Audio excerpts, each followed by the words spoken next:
자, 96페이지 8번 비과세를 보겠습니다. 비과세는 과세를 안 한다 그런 얘기죠. 그러니까 이런 거에 해당되면 취득세를 낼 필요가 없다 그런 뜻입니다. 5가지가 있는데 크게는 1번에 국가 등에 대한 비과세라고 되어 있죠.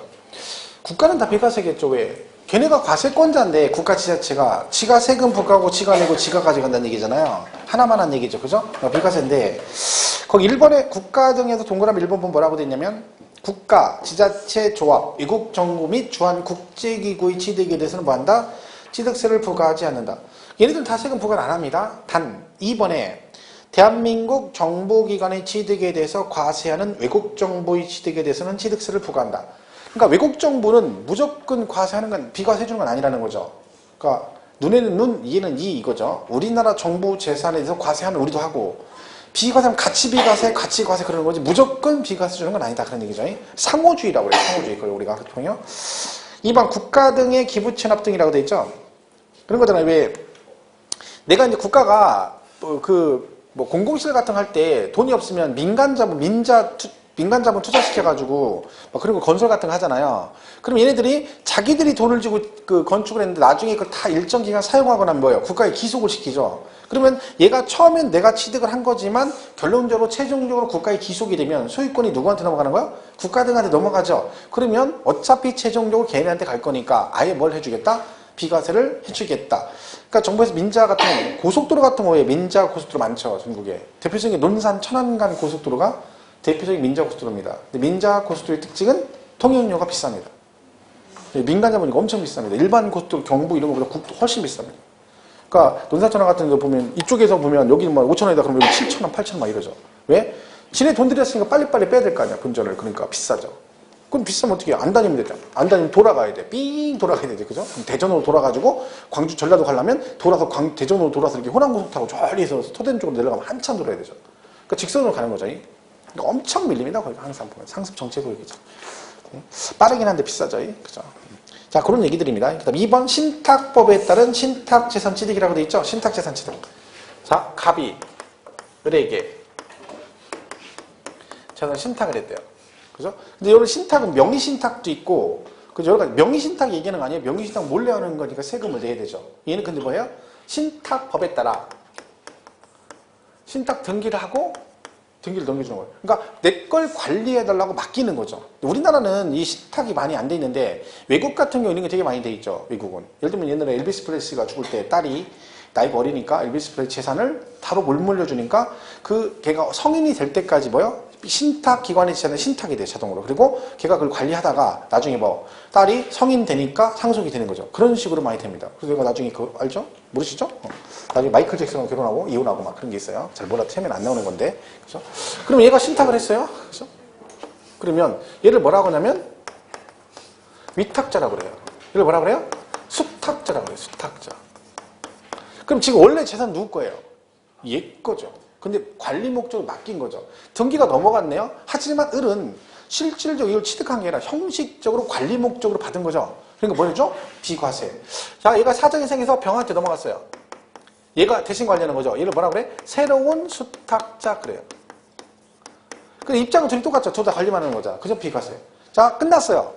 신탁 기간이 끝났어. 기간이 끝나면 다시 원 주인한테 돌려줘야 되죠. 그럼 얘는 뭐예요?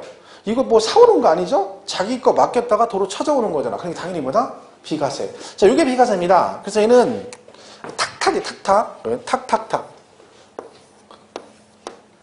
그죠? 위탁자부터 수탁자, 수탁자부터 신수탁자, 수탁자부터 위탁자, 탁탁 비과세. 근데 뭐예요? 수탁자로부터 수익자, 익자인데 돼. 왜? 얘는 탁익인데 되는 거야. 요즘에 내가 하죠? 얘는 이것만 기억하면 돼. 탁탁만 탁 이것만 비과세. 그렇죠? 보세요. 2번에 보면 1번 보면 위탁자로부터 수탁자, 2번 수탁자로부터 신위탁자, 3번 수탁자로부터 신수탁이자라는 탁 비과세. 근데 갑자기 뭐라고 하나요? 수탁자로부터 수익자. 그럼 얘는 세금 내야 돼요. 그것만 딱 기억하시면 돼요. 그다음에 3번은 법률에 의한 환매권 행사라고 되어 있죠? 환매가 뭐예요? 환매가? 도로 사온다는 얘기죠. 도로 사온다. 근데 환매는 두 가지가 있어요. 개인 간 환매도 있고 법률 규정상 환매 두 가지가 있어요. 그러니까 개인끼리도 판매할 수 있죠. 왜? 내가 만약에 여러 번째 건물을 팔면서 뭐라 그래요? 이걸 내가 아끼는 건데 지금 급해서 팔긴 하지만 완전히 팔 생각 없으니까 2년 후에 내가 원금이 얼마 더 줄 테니까 그때 나한테 도로 팔아라. 그런 조건부로 하는 걸 뭐라 그래? 환매를 해요. 그럼 약정한 기간 돼가지고 뭐 하면 돼? 그 약속한 돈 주고 도로 사오는 거죠. 이걸 환매를 해요. 이건 개인간 할 수 있죠. 근데 걔는 비과세가 안 돼. 개인끼리 할 수는 있는데 걔는 세금을 내야 돼. 왔다 갔다 할 때. 근데 뭐는 3번의 법률에 의한 환매권 행사는 비과세 주겠다는 얘기죠. 그러니까 이건 무슨 얘기냐면 그 50대 같은데 왜 그 50대 보면 강제징발 같은 거 많이 했잖아요. 뭐 그 아시죠? 50 청문회 할 때 옛날 보면 뭐 부산에 유명한 그 뭐야 양정모 회장이라고 국제그룹이 궁중분해 됐거든요. 궁중분해. 근데 그때 당시 국제그룹이 그 뭐 그때 당시는 뭐 지금 뭐 현대 이런 뭐 SK 이런 것보다 훨씬 큰 적이었거든요. 뭐 그때 국제항 뭐 신발 고무 신발 해가지고 시계도 나오고 막 할 때거든요. 근데 찍혔죠. 왜? 전두환이 찍힌 거예요. 전두환이한테. 전두환이 국부위 이거 할 때 거기다가 이제 걔들이 뭐라 그랬어. 야 니네 돈 좀 여기다 해라. 그러니까 그 양반이 또 대쪽같이 양반이라 너가 너한테 왜 정치연금 하냐 안 하니까 그러고 나서 딱 전두환이 대통령 되고 훅 한 거죠. 공중분해 시켰죠. 그거 잘라가지고 삼성 주고 막 한 거예요. 사실은 삼성 주고 누구 주고 해가지고 큰 거죠. 그러니까 그게 다 청문회 하면서 이제 뭐 특별조치법까지 생긴 특별조치법. 그죠? 그래가지고 걔가 뭐야. 내 거 강제 징발된 거니까 특별조치법에 따라 다시 나한테 주는 거죠. 그럼 내 거 강제 징발됐다 도로 찾아오는 거죠. 이런 건 뭐예요? 환매는 맞는데 얘는 뭐예요? 법률상 환매가 되는 거죠. 그런 경우는 뭐 해주겠다? 비과세 주겠다는 얘기인데 시험에 만약에 나오면 거기 뭐 징발재산 정리에 관한 특별조치법 이런 말 나오잖아요. 그런 거 외울 필요 없습니다. 혹시 나오면 이상한 법 하나 나오고 거기다 환매 어쩌고 나오면 뭐라고 이해하면 돼? 법률상 환매다 이렇게 하면 되는 거지. 그 쓸데없이 법 같은 거 외울 거 없습니다. 그게 시험에 나오진 않으니까. 그죠? 법률상 이것도 비과세 된다. 이 정도 개념만 보시고 시험에 가장 많이 출제가 되는 건 4번하고 5번입니다. 자, 4번 임시건축물이라고 돼 있죠? 자, 이런 모델하우스나 공사 현장에 한밭집 같은 거 있죠? 아니면 뭐 예를 들면 어렸을 때 저희 어렸을 때 뭐 서커스 같은 거 오잖아요 시골에. 그죠? 그럼 막 동춘 서커스탕 이런 거 와가지고 막 가설건축물 만들어 놓고 막 3개월씩 막 이렇게 있습니다. 동네 좋은데 3개월씩 막 하면서 약 팔죠. 그죠? 애들은 가라 막 팔죠. 이런 것들은 가설건축물이잖아요. 그죠? 이런 건 임시건축물이니까 뭐죠? 비과세입니다. 근데 여기 두 개를 기억해야 돼요. 비과세가 되는데 그 4번에 1번에 가로 안에 뭐라고 되어 있냐면 뭐는 안 된다? 사치성 재산은 안 된다. 그러니까 사치성 재산은 비과세가 안 돼요. 다시 한번 나왔던 얘기들이에요. 그리고 또 하나 2번 존속기간이 1년을 초과하는 경우는 취득세를 부과한다. 그러니까 비과세 받으려면 존속기간이 1년을 안 넘어야 돼요. 그러니까 모델하우스를 만들었는데 얘가 1년 넘었다. 그럼 취득세를 내야 된다. 그러니까 조건 두 개죠? 뭐라고요? 사치성 비과세 안 되고 존속기간이 1년을 초과하지 않아야 된다. 얘는 다시 한번 언급이 되는 것들이니까 잘 기억을 하셔야 됩니다. 자, 5번 공동주택 개수도 시험에 자주 나와요. 자, 주택법 규정에 따른 공동주택 개수라고 돼 있죠. 대표적인 게 뭐냐면 그 아파트 같은 게 오래되면요, 노후화되면 엘리베이터 탈 때 엘리베이터가 문이 스무스하게 안 닫히고 텅텅 하고 탁 닫혀. 그러다가 내려갈 때도 쫙 안 내려가고 툭툭 이렇게 되는 거 있어요. 꼭 롤러코스터 스릴 있죠. 왜 언제 떨어질지 모르니까. 요런 거는 가려야 되잖아. 그죠? 그러면 그런 노승강기 교체 같은 걸 하게 되면 뭐 해주겠다는 거예요? 비과세. 근데 얘도 조건이 있어요. 취득 당시 시가 표준액 얼마? 9억 이하인 주택만 됩니다. 그죠? 그리고 하나 기억할 건 뭐? 가로 안에 뭐라고 돼 있어요? 얘도. 건축법에 따른 대수선은 제외한다. 그러니까 건축법상 대수선은 비과세 해준다 안 해준다? 안 해준다는 얘기입니다. 그것도 기억해야 돼요. 건축법상 대수선은 제외한다. 그러니까 여러분 건축 공법 배우면 건축법에 대수선 나오잖아요. 있어요. 그런 게. 그죠? 대수선이 뭐겠어? 수선을 크게 한다는 얘기 아니야. 수선을 크게 한다. 그러면 집이 있는데 기둥뿌리 3개를 동시에 수선해. 그럼 뭐요? 큰 수선이겠죠. 기둥 하나, 대들보 하나, 지붕 하나 이렇게 3개 큰 수선이죠. 뭐 이런 거 대수선 그래요. 근데 걔는 뭐가 안 돼? 비과세가 안 돼. 그죠? 요걸 기억하시면 됩니다. 그러니까 4번, 5번은 동시에 2개씩 기억해야 되는 거죠. 사치성, 그러니까 임시용 건축물은 사치성은 비과세가 안 되고, 그리고 뭐 존속기간이 1년을 초과하면 안 되고, 그죠? 그 다음에 공동주택 개수는 취득 당시 시가 표준의 9억 이하인 주택만 되는데, 그 다음에 뭐는 안 된다? 그래도 건축법상 대수선은 비과세 받을 수 없다. 그죠? 이렇게 기억하시면 되겠습니다. 비과세 부분 그 두 개 위주로 좀 집중적으로 보시면 됩니다. 자, 이렇게 해서 좀 보시고. 자, 이제 99페이지 9번에, 오, 숫자 좋네요. 999. 그죠? 봉이네, 봉. 그죠? 부가징수. 징수 방법. 이 부분도 시험에 자주 나와요. 왜냐면 모든 세목에 부가징수는 자주 나와요. 뭐, 다. 얘도 마찬가지고, 뭐, 재산세 마찬가지, 기타 등등. 그죠? 자, 얘는 보겠습니다. 얘 징수 방법이 뭐라겠죠? 신고난. 언제까지 해야 돼요? 취득 1로부터 60일 이내. 자, 그 누군 얘기를 했어요? 상속 얘기를 했죠? 상속은 항상 언제라고요? 상속 개시일이 속한 달의 말일부터 6개월, 외국에 주소가 있으면 9개월 이내 한다. 이렇게 있습니다. 자, 이게 60일이에요. 이것도 이제 개념은 이해를 잘 하셔야 돼요. 보세요. 취득일로부터 60일. 자, 만약에 얘가 취득일로부터 60일 안에 신고 납부를 안 하게 되면 무엇이 부과된다? 가산? 시험 뭐가 난다? 시험은 시험도 시험은 가산세. 가산세. 이렇게 돼 있어요. 자, 그러면 60일 안에 신고 납부하는 가산세가 부과된다. 이렇게 돼 있죠? 자, 그러면 가산세 종류가 나옵니다. 가산세. 법에 정한 의무를 이행하지 않았을 때 붙는 거죠. 그래서 뭐가 있어요? 신고 의무를 이행하지 않았을 때와 납부 의무를 이행하지 않았을 때 붙는 게 뭐다? 가산세입니다. 신고와 납부 불성실 가산세 이렇게 돼 있어요. 자, 그럼 여기에 이제 신고 불성실 가산세도 나오죠? 뭐 일반 무신고도 있고 또 뭐 있어요? 과소신고도 있고 그랬댔죠? 그다음에 부정 그러게 부당 그런다 이제 뭐 의미만 의미없네요. 무신고 과소신고 이렇게. 자, 그러면 이 부당이나 부정의 의미는 이렇게 안 나오고 문제 풀 때 이렇게 나올 수 있어요. 그냥 사기 등 기타 막 이렇게 나올 수 있어요. 그럼 뭐 허위로 막 이렇게 나와요. 그럼 다 뭐예요? 이걸 보는 게 이거 뭐 세금 포탈 의도를 가졌다는 거죠. 고의적으로. 그러니까 뉘앙스가 그런 뉘앙스면 이걸로 본다. 그죠? 자, 그러면 얘는 두 개인데 얘가 어떻게 나눈다 했어요? 이렇게 구분된다 했죠? 이렇게. 그래서 일반하고 뭐하고 부정으로 나눈다 했죠? 자, 그러면 부정은 뭐라고요? 고의성이 있다 그랬죠? 그러다 걸렸어. 그럼 어떻게 한다고요? 너도 한번 죽어봐라 그런 데죠. 세금으로 죽어봐라. 죽을 사자. 그래서 얼마? 40% 그랬죠. 고의성 40%. 이건 말하겠어요. 고의성은 없는데 얘는 무신고고 얘는 과소신고로 했죠. 그러니까 무신고는 신고 안 했고 너는 신고를 하긴 한 거니까 얘는 이거의 반절 신고 안 했으니까 20%로 가고 너는 신고를 하긴 한 거니까 그거의 반절은 10%에서 일반은 무신고 20, 과소는 10인데 부정은 왜 무신고, 과소신고 둘 다 40이야? 싸가지 없는 건 똑같다 했죠. 세금 포탈 의도를 가졌기 때문에 1억 원, 저억 원 너는 얼마? 40%를 내라. 근데 돈은 똑같은 40%인데 과소신고가 덜 내겠죠. 가산세는. 왜요? 금액은 작겠지. 만약에 1억을 신고를 해야 되는데 얘가 8천에 신고했다. 그죠?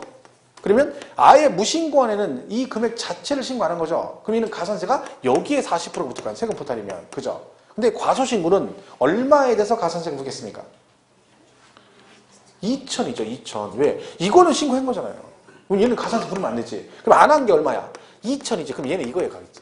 그러니까 금액은 그러니까 얘가 당연히 적죠. 왜? 얘는 신고를 하긴 한 거니까. 얘는 신고 안 한 금액에 대해서만 가산세가 붙는 거고 요거는 뭐예요? 아예 신고 안 했으니까 전체 다 그런 거죠. 그러니까 당연히 금액은 다르겠죠. 근데 비율 자체는 똑같다는 거지. 그죠? 둘 다 40. 그죠? 20, 10 이렇게 한다는 얘기죠. 자, 납부는 어떻게 한다 했어요? 1일 만분의 3. 하루에 얼마? 0.03%씩 한다 했죠. 1일 만분의 3이다. 얘는 뭐였어요? 1년으로 가면 365일 곱하기 0.03에서 얼마? 10.95%가 나옵니다. 그렇죠? 이렇게 되죠. 자, 그러면 얘는 이걸 계속하면 어떻게 돼요? 계속하면 원금 넘어가죠?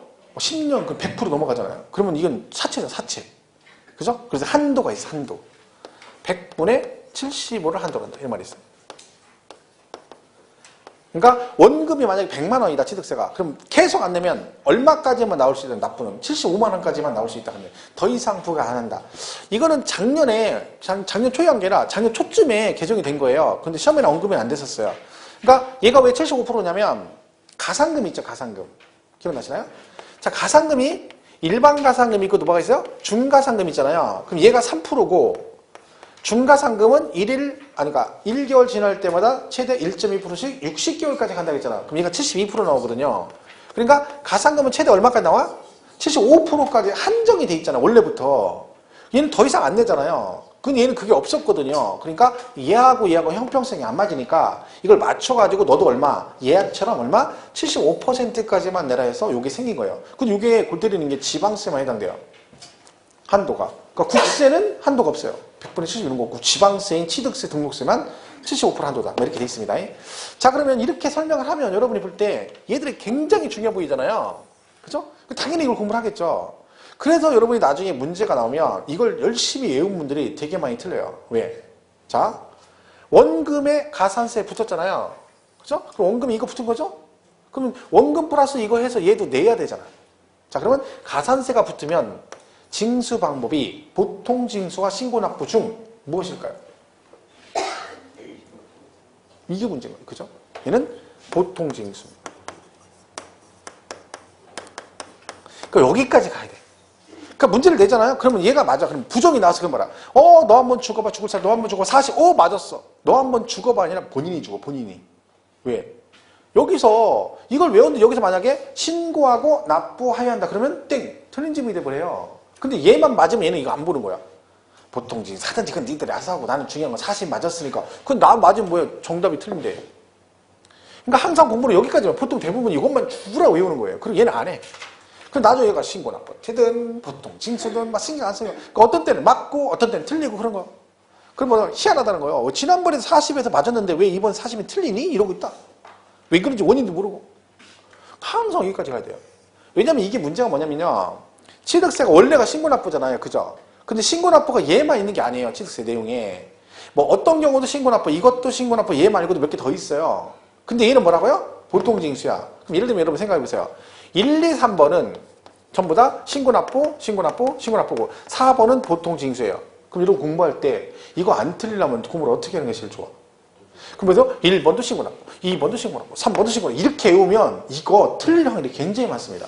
왜? 똑같은 거니까 다 외운 것 같잖아요. 아니에요. 얘를 외워야지. 아닌 거 하나. 가산세는 뭐고? 보통징수고. 그럼 가산세 아닌 거 나오면 다 뭐라고 해요? 정답이다? 신고납부 이렇게 가야 되는 거야. 근데 이걸 막 일일이 이걸 외우면 똑같잖아요. 그러면 이건 다 아니까 아는 것 같지만 나중에요. 이거 2번을 물어봐. 그럼 얘가 신고납부 나오잖아. 그러면 나도 헷갈려. 이거 신고납부든가? 보통징수 이렇게 되는 거야. 공부를 잘 이런 거 다시 이런 거 다시. 그러니까 제일 공부 제가 이제까지 강의하면서 제일 황당했던 경우가 어떤 분이 공부를 되게 열심히 하는 거야. 근데 이만한 막 8절지로 막 몇 장을 들고 다니면 막 맨날 외워요. 갈 때마다 그래서 궁금해가지고 물어봤어요. 아니 그래 뭐 이렇게 열심히 하세요? 그랬더니 공법 있잖아요. 공법을 공부하는 거야. 근데 공법 내용이 그게 뭔지 알아요? 공법에 권자 나오잖아요. 토지거래 허가권자, 뭐 도시관리인가권자, 뭐 이렇게 쭉 나오잖아. 그 권자를 처음부터 끝까지 다 써가지고 외운 거. 그거 써놨어. 국계법부터 농지법까지 다 써놨어. 그게 얼마나 많아요, 여러분 생각해보세요. 막 얘도 권자, 시도지사, 시장군수, 구장, 특별 어마어마하죠. 근데 그 쓴 것도 대단하더만 찾아가지고. 근데 여러분 그거 외우죠? 걔가 등장인물이 다 틀리면 그나마 외워. 근데 누구야 등장인물이? 특광, 시장군수, 시도지사 그 몇 명 안 되잖아. 걔들이 막 여기저기 막 믹싱되어 있는 거잖아. 근데 그걸 따로 외운다. 야, 진짜 그건 대단한 거죠. 외운다면 대단한 거고 외운다면 대단한 건데 공부를 그렇게 하면 떨어집니다. 그걸 못 외워. 혼자가 뭐가 중요해요, 그게. 그거 하나 맞추겠다고 막 그 많은 걸 다 외워? 대단한 거지. 그렇게 공부할 필요가 뭐 있습니까? 큰 것만 보는 거지, 큰 것만. 그죠? 큰 거 하나 보면 돼요. 내가 공부 되게 잘했다고 했잖아요. 학원 할 때. 37개만 했다니까? 뭘? 뭐 믿지 안 믿지 상관없고 어차피 확인 안 되는 거니까. 37개. 내가 39개 하려다가 그럼 너무 그런 것 같아요. 37개. 공부를 똑같은 거예요, 공부를. 그래서 권자 아닌 거 막 다 외우면 힘들죠. 예를 들면 지금 도시개발법 이렇게 보잖아요. 그러면 걔는 대부분이 도시개발은요, 생각해보세요. 막 도시개발은 규모가 크잖아. 막 100만 평 막 이러잖아요. 그럼 그거를 원주시장이 하면 짬밥이 안 되잖아. 규모 크니까. 누가 해야 돼? 도지사가 해야 돼, 도지사가. 그래서 개발법은 거의 다 시도지사예요. 왜? 도시개발사면 크잖아. 근데 정비법은요, 재건축 같은 거 하는 거 뭐예요? 원주시 무슨 아파트 그 단지만 하는 거잖아. 근데 그걸 강원도지사가 쫓아나게 가가지고 야 강원도 어디 원주시 무슨 동 무슨 아파트 할 때 나한테 뭐 받아? 아니잖아. 누가 해? 시장군수 있어. 거의 정보법은 시장군수예요. 거의 다 정비법은. 그죠? 근데 다른 거 있죠. 아닌 것도 있잖아. 뭐 구역 지정 뭐 이렇게 할 때는 한 번 나와. 시도지사가 뭐 지정한다 이 정도. 근데 개발법은 전부 다 누구예요? 시도지사거든요. 근데 아닌 애가 있어. 아닌 애가 뭐 환지계획 인가권자가 있어. 환지계획 인가권자. 걔는 시장군수잖아. 그럼 저는 그런 거예요. 그것만 외우는 거야.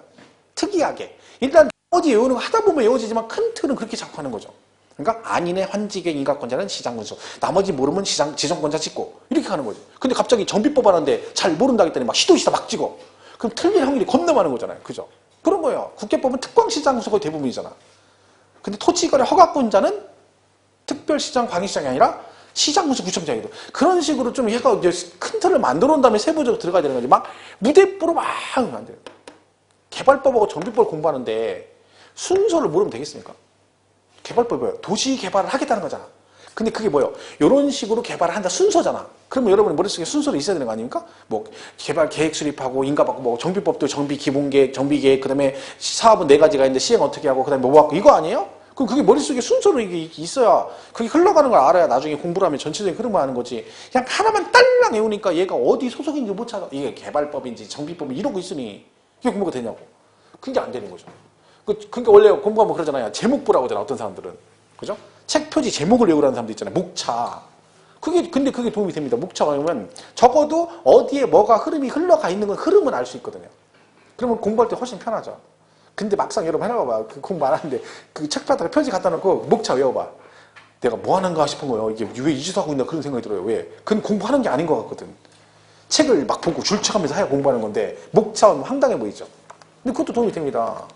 그죠? 근데 공부는 사람마다 다 자기 스타일이 있으니까. 그죠? 근데 공부는 누가 제일 잘하냐면 단순 무식한 사람이 제일 잘해요. 단순 무식한 사람. 생각이 많은 사람 떨어져요. 생각이 많아요. 그러면 안 돼요. 제 친구가 이러대요. 강의하는데 걔가 자기가 설명을 이렇게 했대.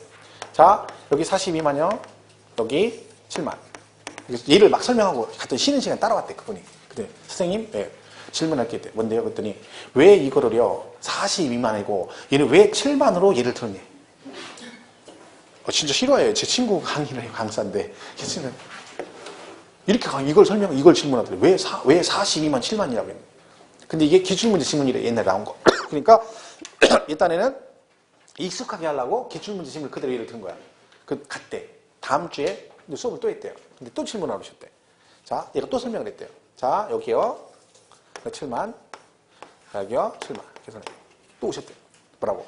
선생님, 얘도 7만이고 얘도 7만인데 얘는 2만하고 얘는 2만한데 왜 저 7만이냐?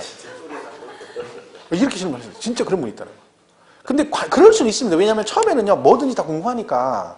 근데 저는 하고 싶은 얘기가 뭐냐면 그런 것들을 잘 모르면 이런 것도 궁금할 수 있잖아요. 그러니까 그런 걸 하지 말고 이걸 하라고 그걸 잡아주는 게 선생님이에요. 그러니까 앞에서 선생님들이 설명하는 걸 이해를 하려고 노력을 해야 되는 거지 그 외적인 걸 생각을 너무 깊이 가면 안 된다는 거예요. 나는 이만큼 가르쳐줬는데 자기는 거기서 막 더 가가지고 더 자세하게 또 공부해봤자 도움이 안 되는 거예요. 왜?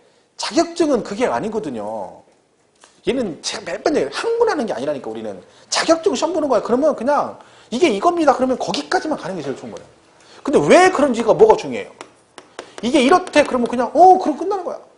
저는 그렇게 공부를 했어요. 선생님이 이건 이렇대 그러면 걔가 왜 그런지 생각 안 해. 왜? 이건 이렇대고 그게 정답이래. 그럼 그냥 많은 거야. 그럼 시험 문제는 저는 맞춰요. 왜? 이건 이렇대잖아. 그럼 그냥 골라. 생각이 많으면 안 돼요. 그러니까 여러분이 6일 동안 일주일에 6일 동안을 교주를 만난다고 해서 교주. 월요일에는 이런 교주가 있고 여기는 오늘은 제가 교주인 거예요. 그러면 교주는 여러분이 광신도잖아. 그러면 광신도 특징이 뭐예요? 교주가 하는 말은 무조건 믿는 거잖아요. 자, 이게 뭐라고요? 이게 금괴예요. 금괴. 이게 뭐라고요? 금괴. 지금 금괴를 한 사람들은 합격하는 거예요. 근데 속으로 장난하냐? 이런 분들이 이제 문제인 거예요. 왜? 잠깐만요. 내가 금방 했잖아. 내가 교주니까 내가 이게 금괴라고 하면 금괴라고 믿는 게 교도의 이무지. 이 금괴는 교주가 그게 그러니까 무슨 그게 금괴 이러면 그 사람은 신도가 아닌 거지. 그죠? 그러니까 하는 대로 가는 거죠. 금괴 그럼 금괴. 제가 뭐라고요? 자, 바쳐라. 자, 그 시계도 바치고 반지도 바치고 그럼 뭐 해야 돼? 지금 시계 풀르고 있어야 되는 거야. 내가 시계 바치라 했잖아. 이래야 합격, 이래야 합격. 그 정도 돼야, 그 정도로 선생님이 이거 하시고 이거 하지 마세요 하는 거 따라가면 합격합니다. 그죠? 예. 강사는 그것만 생각해요. 어떻게 하면 이걸 해가지고 이 사람들이 시험에 나올 만한 것들 엑기스 어떻게 하면 이걸 알게 할까 막 맨날 그것만 고민하거든요. 그러니까 강의 시간에 계속 그런 걸 얘기를 하거든 사실은요. 모든 선생님들이. 근데 듣는 사람들은요. 그걸 얘기할 때 들을 때만 그런가 보다 하고 또 넘어가는 거야. 맨날 똑같아 패턴이. 매번 강의할 때마다 그래요. 그러니까 수업을 빠지면 안 되는 거야. 왜? 어쨌든 수업 시간에 막 그거라도 하거든요. 한 얘기 또 하고 한 얘기 또 하고 막. 왜? 세뇌 교육 시키려고. 근데 정신력이 너무 강해. 세뇌가 안 돼, 세뇌가. 어찌나 정신이 강해지. 내가 이거 보통 징수래. 근데 세뇌가 안 돼. 막 계속 튕겨나와. 이럴 때만 쓸데없이 정신력이 강해가지고. 그죠? 자, 보통 징수. 얘 봐야 됩니다. 자, 보세요. 이름만 있어요. 건물이 이렇게 있어요. 자, 이거 맞춰보세요. 제가 설명했으니까. 건물인데, 얘가 일반 건물인데, 아까 그랬죠? 여기다가 나이트클럽을 하게 되면, 5년 안에 하게 되면 뭐 한다 했어? 중과세 한다겠죠? 자, 그러면 여기가 나이트클럽 하게 되면요. 그러면 여러분이 직접 세금을 내야 되는데, 자, 얘는 30일 이내 만약에 중간에 중과세 대상이 되면 그 세금을 30일 안에 내야 되는데 얘는 신고납부일까요? 보통징수일까요? 신고납부 보통징수. 지금 그러면 이건 안 가르쳐줬잖아. 속으로 그러시면 안 됩니다. 내가 얘기했잖아. 금방. 뭐라 했어? 얘만 뭐고? 보통징수. 쟤 지금 가산세 얘기하는 거야? 아니잖아요. 그럼 쟤는 뭐야? 신고납부겠지, 신고납부. 그래서 일반 과세에다가 중과세 대상이 되면 중과세 대상이 된 날로부터 30일 안에 신고하고 납부한다. 이렇게 돼 있어요. 교재에. 그 얘기잖아요. 비과세 대상이 됐다가 추징 대상이 되면 그 30일로 사유 발생일로 30일 안에 뭐해라? 신고하고 납부해라. 이렇게 돼 있다니까. 근데 걔가 보통징수 그럼 틀린 거잖아요. 근데 그거를 신고납부 이렇게 외우는 것보다는 아닌 거 하나 뭐 가산세는 보통징수 그리고 나머지는 다 뭐 신고납부 이렇게 가야죠. 그럼 얘는 왜 신고납부 안 하겠어요? 가산세가 붙었다는 얘기는 얘가 뭘 안 했다는 얘기야? 신고납부를 안 했다는 얘기죠. 그 말은 기회를 준 거잖아요. 며칠 안에 60일 안에 네가 해라 라고 기회를 줬는데 얘가 이해가 안 했잖아.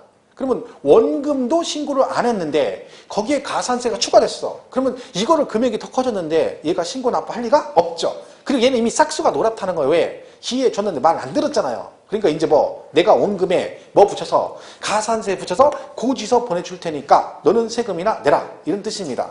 그러니까 얘가 여기까지 가야 문제를 맞추는 거지 가다 말면 안 되는 거예요. 그러니까 항상 여기까지 가야 돼. 여기까지. 그죠? 자, 또 하나 이제 여러분 헷갈리는 게 있어요. 자, 보세요. 취득일로부터 60일 이렇게 돼 있죠? 자, 그러면 이 말은 여러분이 부동산을 취득하면 60일 안에 취득세를 내고 등기를 해라 이런 뜻인가요? 다시 물어볼게요. 그러면 얘가 부동산 취득하면 60일 안에 반드시 등기를 해야 되나요? 그럼 얘는 뭐예요? 왜 60일이에요? 그럼 60일에 신고납부하라고 돼 있잖아요. 그럼 왜 이건 왜 쓰는 거예요? 이건 등기를 60일 안에 60일 지나고 등기 못 하나요? 할 수 있죠. 60일 안에 할 수 있죠. 그럼 얘는 뭐예요? 60일을. 얘는 등기하고는 관계가 없습니다. 얘는 뭐예요? 60일 안에 안 하면 뭘 부과하겠다? 가산세를 부과하겠다는 얘기지. 자, 그럼 시험에 이렇게 나와요. 부동산 취득 후 등기를 하고자 하는 경우에는 등기 등록하기 전까지 취득세를 신고하고 납부해야 한다. OX. 그럼 언제 해야 돼? 60일 안에? 봐봐, 그럼 틀렸잖아요. 이게 나중에 이래 틀리는 거예요. 왜냐면 이렇게 생각하는 거죠.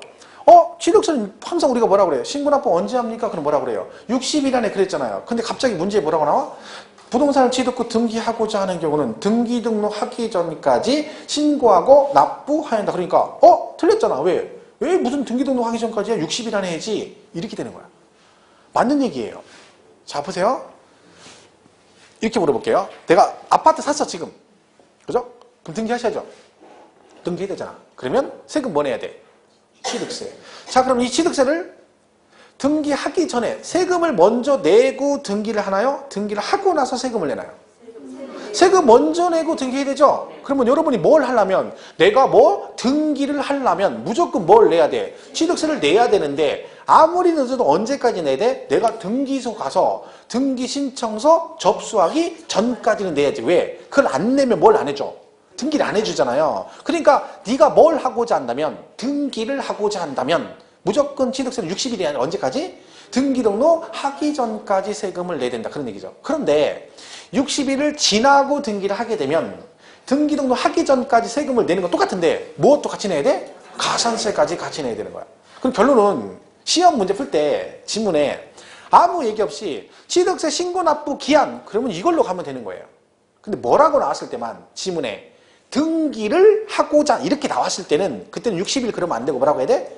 등기 등록하기 전까지 그러시면 돼요. 그러니까 그건 별개잖아요. 근데 잘못 공부를 하면 여기에 꽂혀가지고 나중에 그렇게 나오면 얘는 수업도 안 쉬고 틀렸다는 거예요. 왜? 60일이지 무슨 등기 등록 이렇게 되는 거죠. 아니잖아요. 의미 자체가 틀리죠. 근데 우리가 보통 공부하면 혼자 공부하면 뭐라 그래요? 그냥 읽어요. 그냥 쭉쭉 읽고 그럼 나중에 여기에 꽂히게 돼 있는 거야. 그럼 그런 식으로 문제가 나오면 틀려버리거든요. 그건 아닌 거지. 그러니까 구분이 되는 거죠. 그러니까 편하게 하면 돼요. 그냥 신고납부 기한 그러면 60일로 가시면 되고 뭐라고 나왔을 때만 등기를 하고자 한다 했을 때만 며칠 60일 그러면 안 되고 등기 등록하기 전까지 그러시면 됩니다. 그죠? 그렇게 구분하면 되는 거죠. 자, 99페이지 한번 보세요. 9번에 1번 부가징수 방법. 1번 원칙 신고납부라고 되어 있죠. 자, 일반적인 취득세 신고납부에서 동그라미 1번에 취득세 과세 물건을 취득한 자는 그 취득일로부터 며칠 60일 이내에 그 과세 표준의 세율을 적용하여 산출한 세액을 대통령령이 정하는 바에 따라 뭐라고요? 신고하고 납부해야 된다. 그죠? 취득일로부터 60일 이내에 신고하고 납부해야 된다. 자, 그러면 여기 있죠? 자, 옛날 시험에 이렇게 나온 적 있어요. 기출문제로. 자, 증여로 취득한 경우에 취득세는 어렵게 만나보세요. 증여로 취득한 경우 취득세는 며칠 안에 신고납부해야 되니까? 언제까지? 증여로 취득해서 취득세 60일? 처음에 이렇게 나왔어요. 처음에 이렇게 나왔어요. 증여로 취득한 경우 취득세는 취득일로부터 3개월 이내 신고하고 납부해야 된다. OX. 증여로 취득한 경우 취득세는 취득일로부터 3개월 이내 신고하고 납부해야 한다. 맞죠? 틀려요. 지금 뭐 눈뜬 장님이라 이거 써있는데 보고도 대답을 못하잖아요. 그럼 여기서 보면 또 아까 똑같은 거지. 야, 여기 증여가 없잖아. 이거 알려주고 얘기를 해야지. 알려주고. 알려줬잖아요. 왜요? 얘만 6개월이래. 얘만. 이게 뭔 뜻이에요? 그러니까 참 내가 보면 공부할 때 참 답답한 게 뭐냐면 얘가 원칙이고 얘가 예외라고 나오잖아요. 그 말은 거꾸로 이해하면 뭐야? 예외인 얘 빼고는 다 뭘로 간다는 거예요? 원칙으로 간다는 얘기거든요. 그러면 모든 취득은 며칠인데 60일인데 누구만 예외야? 상속만 예외라는 얘기죠. 그럼 거꾸로 가면 상속 빼고는 다 며칠? 60일. 증여는 며칠이에요? 60일이지 60일. 근데 이거를 고민을 한다니까? 그럼 얘는 뭐지? 그럼 나중에 안 배웠다고 한다니까. 모든 과목이 그래요. 원칙과 예외가 있으면 거꾸로 가면 예외 빼고는 다 뭘로 가? 증여, 그 원칙으로 간다는 얘기지. 그럼 얘는 3개월이 아니라 60일이죠. 자, 다시 물어보겠습니다. 이제 이번 OX 어느 게 만나보세요. 1번, 2번 중에. 증여로 취득한 경우에는 취득일로부터 60일 안에 신고 납부해야 한다. 1번. 2번. 증여로 취득한 경우에는 그 계약일로부터 60일 안에 신고 납부해야 된다. OX. 어떤 게 맞아요? 지금 1번하고 2번이 뭔지 지금 구분 안 되죠? 자, 1번은 취득일로부터 60일 안에. 자, 1번은 뭐라고요? 취득일로부터 60일. 2번은 계약일로부터 60일. 자, 1번, 2번. 어느 거? 2번. 계약한 날 증여. 둘 다 맞아요. 둘 다 맞아요. 그게 왜냐면 이게 헷갈리는 게 아니에요. 보세요. 자, 이렇게 물어볼게요. 자, 여러분 집을 사면, 아파트를 사면 취득세 신고를 취득일로부터 며칠 안에? 60일 해야 되죠? 여기 써있잖아, 취득일로. 자, 그러면 그 취득일이 언제예요? 개인 간 거래는 계약서상 잔금 지급일이잖아요.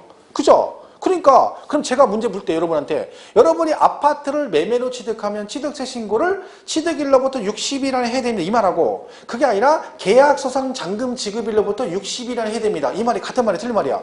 똑같은 말이잖아요. 그죠? 근데 여기는 왜 이렇게 써놓은 거야? 이거를 여기다가 만약에 매매는 계약상 잔금 60일, 그 다음에 국가등은 실제 잔금지 60일, 증여는 이렇게 쓸 수가 없잖아요. 그러니까 묶어서 뭐라 그래? 취득일로부터 60일. 그래서 이 취득일을 배웠잖아, 우리가. 어디서? 취득시기 배웠잖아, 취득시기.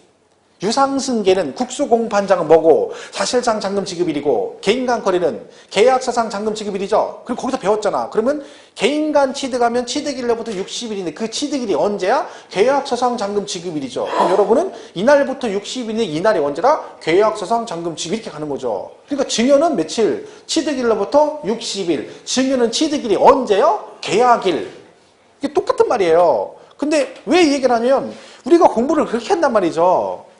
얘 외우고 취득 시기도 외웠어요. 그 공부를 다 했단 말이야. 근데 얘랑 틀리다고 생각하는 거예요. 취득일이 취득 시기잖아요. 근데 이거를 이렇게 내면 맞추고 이렇게 하면 틀렸다 해버리면 문제를 틀리는 거잖아요. 그럼 여러분은 뭐를 기억해야 되는 거예요? 이 두 개가 같은 말이다. 여기까지 가야 이 문제를 푸는 거예요. 근데 하나만 하는 거지. 그럼 지금 1번, 2번 중에 선택을 하신 분들은 무조건 문제가 나면 틀릴 확률이 있다는 거죠. 근데 중요한 건 둘 다 알고는 있다는 거야. 왜? 이것도 알고 이것도 알아. 왜? 이건 여기서 배웠고 취득시기 가면 뭐라고 해요? 나중에 취득시기를 따로 물어봐요. 증여는 취득일이 언제입니까? 그러면 계약일 그래요. 그럼 맞췄죠? 여기는 신고납부 언제예요? 취득일로부터 60일. 둘 다 맞췄어. 근데 얘는 틀려. 그렇게 되는 거야. 왜? 얘가 어떤 얘기인지 의미를 정확히 모르는 거죠. 그냥 단순하게 취득 60 이렇게만 하는 거지. 그러니까 문제를 틀린 거야. 그 지문이 별거 아니죠. 알고 보면 뻔한 얘기를, 당연한 얘기를 하고 있는 거야. 근데 우리는 거기까지 연관성을 모르니까 그냥 외우면 그것만 막 외우는 거죠. 그렇게 나중에 문제가 나오면 분명히 아는 지문이 답을 못 고르는 거야. 근데 그걸 우리가 하는 거지, 그걸. 그럼 언제 하는 거야? 문제 푸는 거야.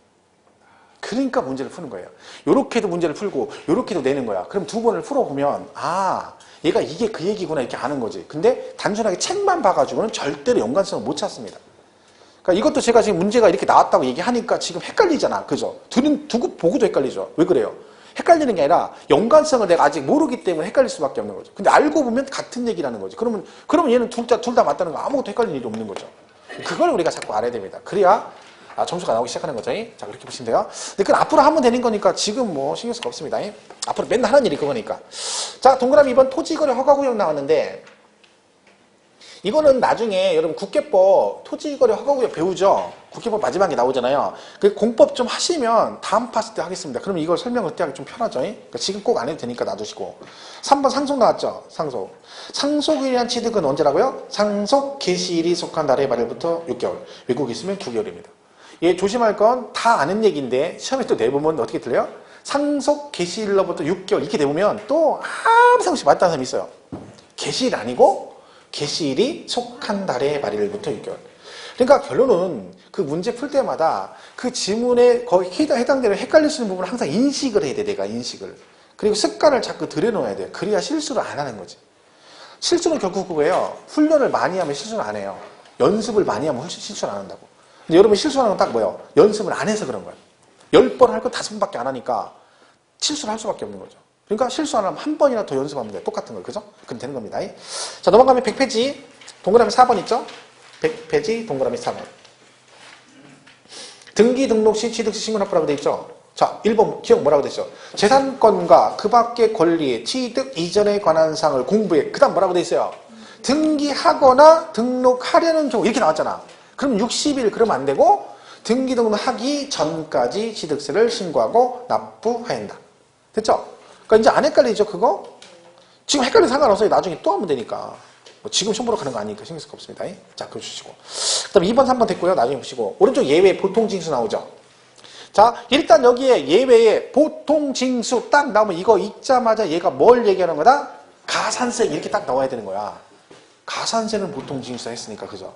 그리고 거기 설명 쭉 돼 있잖아요. 그거 읽을 필요 없어요. 왜? 이거 얘기하는 거, 이거. 굳이 읽으면 더 복잡해요. 그죠? 근데 맨 마지막 101페이지 맨 마지막 끝에 줄에 이번에 납부불성실 가산세 끝에 뭐라고 되죠? 세계 100분의 75에 해당하는 금액을 한도로 한다 돼 있죠? 그게 납부불성실 가산세 얘기하는 거예요. 그리고요, 그 1번에 일반 가산세 해놓고 일반 무신고 가산세 이렇게 돼 있죠? 그리고 동그라미 1, 2번 있고 과소신고 가산세 동그라미 1번 있죠? 거기 보면 중간에 산출색 이렇게 돼 있는 거 있죠? 그걸 싹 다 이렇게 고쳐주세요.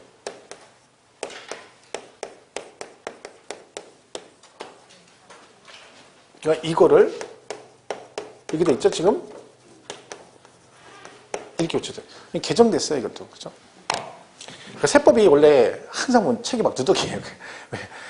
개정이다. 늦게 되니까 너무 늦게 되니까. 그러니까 이 개정사항 반영하려면요. 어느 출판사는 개정사항 반영하려고 해서 세법책이 아직도 안 나왔어요. 이번 주에 나와 책이. 왜 그 반영 다 개정할 때 기다리면 그럼 책이 지금 나오는 거예요. 그럼 너무 늦죠. 그래서 대부분 출판사는 먼저 책을 만듭니다. 그리고 이런 식으로 이제 고치는 거죠. 자, 고쳤죠? 자, 보세요. 이게 이제 산출세하고 납부세가 틀린 게 차이점이 있어요. 보세요. 이게 과세, 표준, 곱하기 세율. 그러면 얘가 이렇게 돼 있어요. 얘가 1억이야. 근데요, 이게 산출세액이죠. 근데요, 얘는 말 그대로 세금을 계산할 때 1억이란 얘기고 납부세액의 뜻은 뭐예요? 실제로 내가 내는 세금을 얘기하는 거죠. 자, 그러면 내가 산출세액 1억이에요. 세금 계산 1억인데 그럼 내가 실제로 내는 금액은 1억이 될 수도 있고 1억이 넘을 수도 있고 1억이 안 될 수도 있어요. 왜요?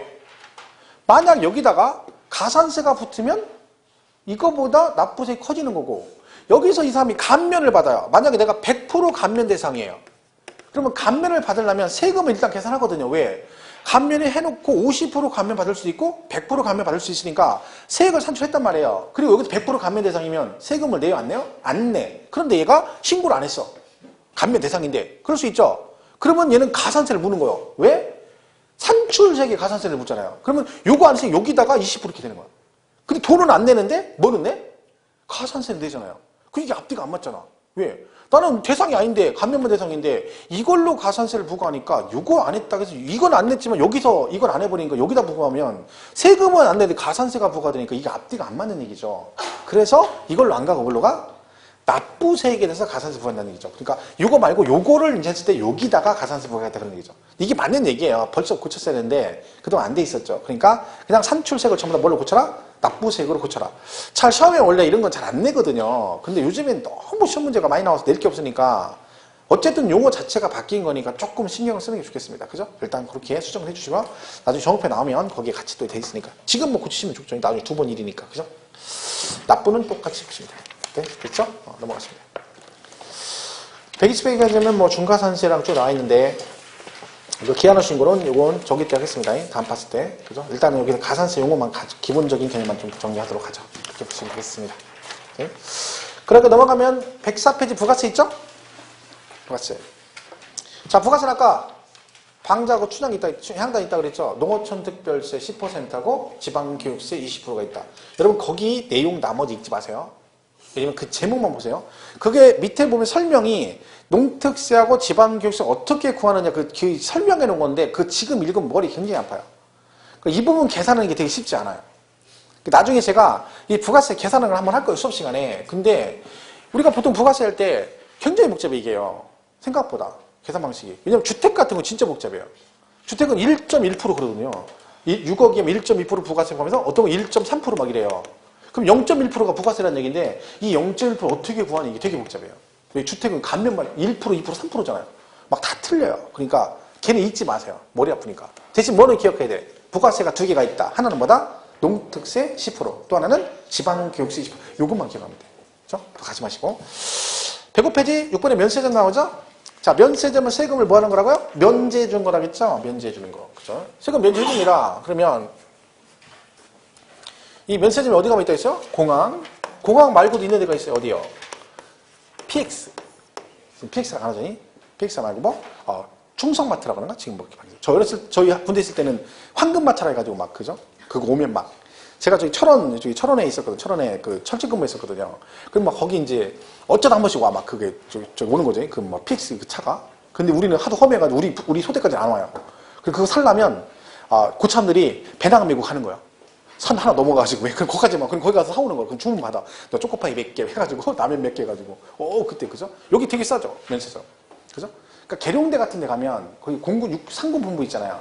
거기 그 영 외에도 있어요, 이게. 밖에도 이 마트가 있어요. 술 사면 겁나 있어요, 술이. 캔 하나가 400, 옛날 뭐 400 얼마? 300 얼마밖에 안 해요. 1000 얼마짜리가. 제 친구 와이프가 거기 있어요. 공군 본부에. 그래서 걔는 그런 집 가면 막 캔이 있어요, 군나. 그럼 와서 네 마음껏 먹으래. 그럼 내 캔을 10개 먹어. 마음껏. 4,000원. 배 터지게 먹으면 4,000원. 10개 못 먹어요. 그때 마음껏 먹으래. 오, 진짜 싸죠. 근데 수강생 중에, 어디 수강생 중에 군무원이 계세요. 남편이 군인이세요. 부인이 이제 군대를, 수강인데 저거 심했어요. 나이가 좀 드셨는데. 그 오늘 오더니 저한테, 선생님, 제가 이번에 모의고사 보면 캔 맥주, 카스 캔을 24캔짜리를 2박스를 주겠다는. 좀 달라고 안 했어요. 그냥 수업 시간에 카스를 좋아한다는 얘기만 했는데 오늘 본인이 와서 얘기하시는 거야. 그 시험을 보셨네 그 다음 주에. 그 막 신경 쓰이잖아요. 이제 몇 개 맞아서 궁금하잖아. 근데 아무 말도 안 하시네. 얼굴판에 와서 얘기해야 되나. 근데 한 시간 끝나고 오셨어요. 그러더니 선생님 그 표정 보니까 안 맞은 것 같아. 표정 그랬더니 딱 10개 맞았대. 딱 10개.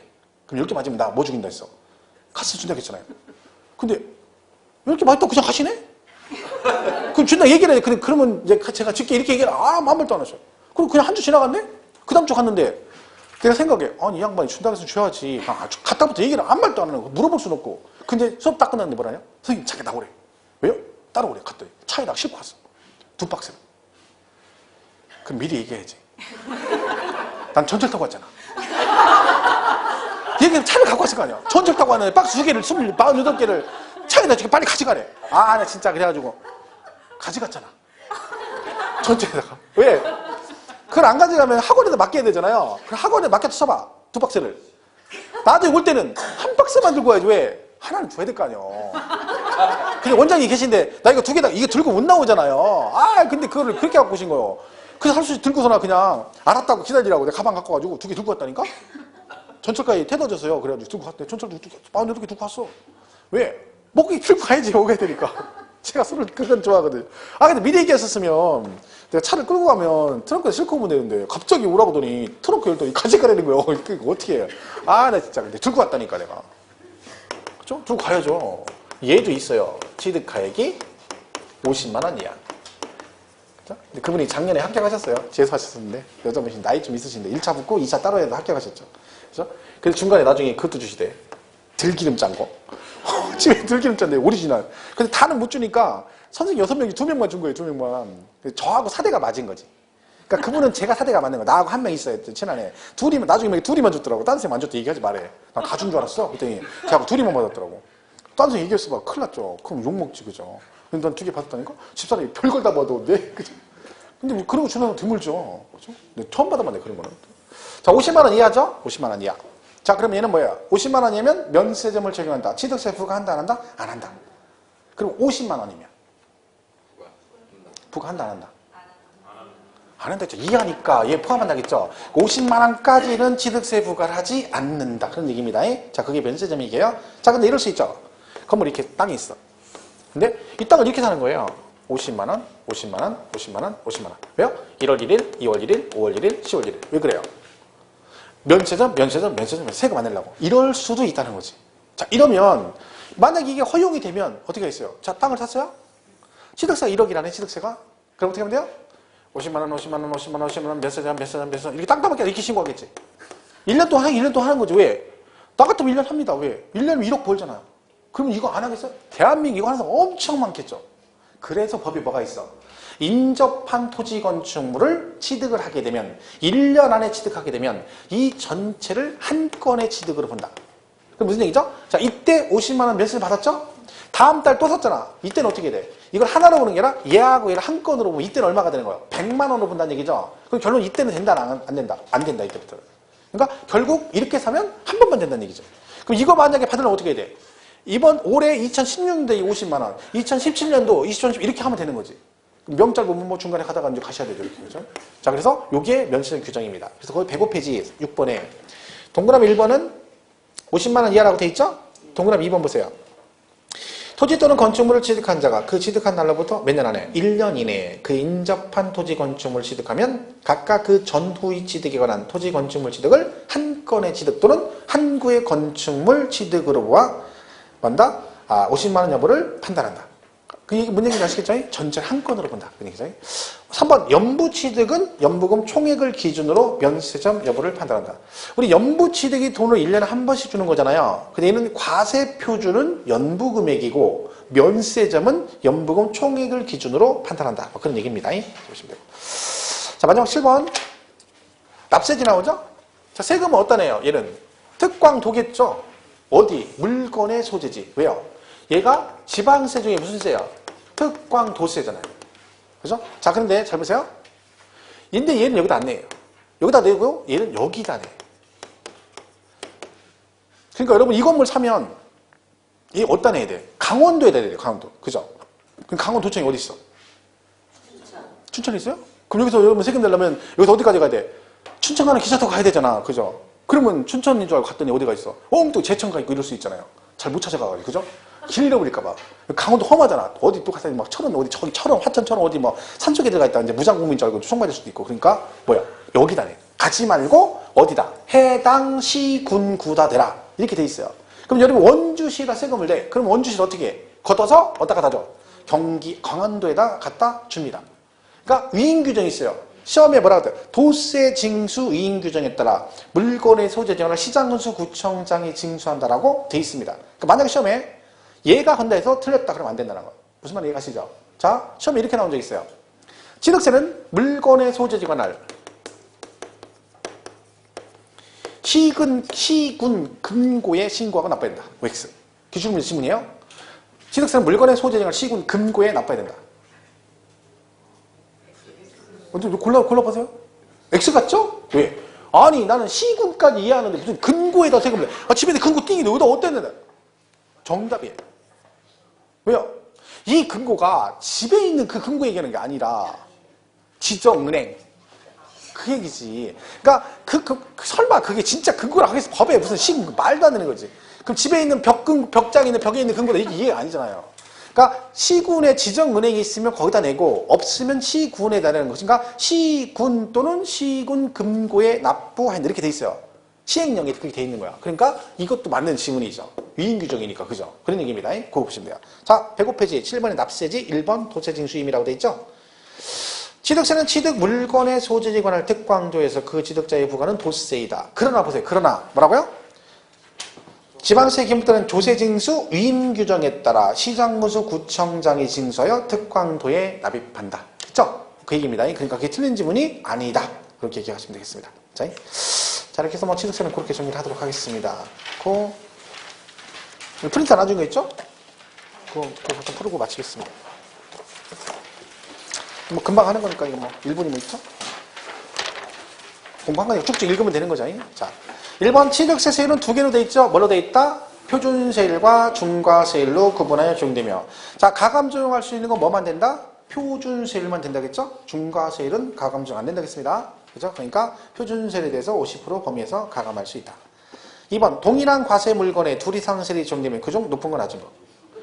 올림픽 시즌이었잖아. 더 많이, 더 빨리. 많이니까 항상 높은 세율로 갑니다. 이건. 그죠? 3번 별장, 별골, 오선주, 사치성 재산은 중과세 어떻게 한다? 표준세율에 중과 기준세율의 100분의 얼마? 400을 합한. 그죠? 100분의 400이죠. 5번 한 개 건물의 대지 면적이 660이 초과하고 건물가가 얼마? 9천만 원을 초과하고 4번 안 했네요. 너무 못하고 그 주택의 시가편이 얼마? 6억을 초과하면 얘는 뭐다? 고급 주택이죠. 4번은 과밀억제권역에서 공장을 신설하는 경우 표준세율의 중과 기준세율이 얼마? 100분의 200을 한다. 그렇죠. 또 한육이잖아요. 자, 그 다음 6번 한구의 공동주택의 연면적 단층의 경우 이사를 오시면 그죠? 245 초과 복층은 이치에 맞게 사세요. 274 초과 그리고 시가편의 6억을 초과하면 고급주택이다. 그죠? 7번 과밀억제권역에서 공장을 신증설하는 경우 공장 건축물 부속 토지 그리고 신증설일로부터 몇 년 안에 5년 안에 취득하는 뭐 차량과 기계 장비도 중과세죠. 얼마? 중과 기준의 100분의 200 과밀억제권이니까. 그러니까 대상이 토지 건축물 그리고 신증설일로부터 5년 이내 취득하는 뭐까지? 차량과 기계 장비가 중과세. 그렇죠? 8번은요. 과밀억제권역에서 법인의 얘는 본점 그리고 뭐 주사무소죠. 본점, 주사무, 신중추. 그러니까 지점하고 분사무소는 중과세 안 한다. 그죠? 그다음에 9번 상속으로 물건을 취득하면 취득자는 취득 신고를 언제 간다? 상속 개시일이 속한 달의 말일부터죠. 말일부터. 상속 개시일 그러면 안 돼요. 개시일이 속한 달의 말일부터 6개월, 외국에 있으면 9개월. 10번 이건 제가 중과산세인데 설명을 안 하고 넘어갔는데 여기도 문제를 내놨네요. 깜빡 잊고. 취득세 과세 물건을 신고 납부하지 않고 매각하는 경우. 저번 신고 않고 매각했다는 얘기는 미등기 전매했다는 얘기거든요. 미등기 전매. 그럼 미등기 전매는 괘씸하잖아. 걸리면 죽습니다. 뭘로? 세금으로. 얼마? 80%. 100분의 80이에요. 그러니까 중과산세라고 그래요. 이걸 중과산세. 그러면 얘도 중과산세니까 가산세잖아요. 그럼 징수 방법이 뭐겠어요? 보통징수. 중과산세고 가산세고 다 가산세잖아요. 가산세는 무조건 뭐다? 보통징수입니다. 근데 몇 프로? 80%. 그러니까 이런 미등기 전매다 걸리면 진짜 죽는 거예요. 세금으로. 취득세 80% 내야죠. 중과산세 80%죠. 양도세 미등기 70% 내야죠. 장난 아닌 거죠. 그러니까 될 수 있으면 미등기는 어떻게 해야 돼? 안 걸려야 됩니다. 안 걸려야 돼. 그죠? 안 하는 게 아니라 걸리지만 하면 되는 거죠. 11번 농어촌 특별세는 취득세 감면행위 감면세액의 농특세 20%. 그죠? 그냥 보시면 돼요. 나중에 다 아는 것들이고. 임시응양장은 존속기간에 얼마를 초과하면 안 된다? 1년을 초과하지 않는다. 그죠? 하여튼 나중에 하다 보면 이것들도 다 이제 지문에 나오면 금방금방 익숙해집니다. 자, 보시면 되고. 오늘 제일 어려운 거 잘 맞췄습니다. 그러니까 이제 다음 주부터는 또 그렇게 어려운 거 아니니까 또 오늘 충격받아서 다음 주 안 나오고 그러지 말고. 그죠? 감기 조심하시고 다음 주에 뵙겠습니다. 고맙습니다. 뵙겠습니다.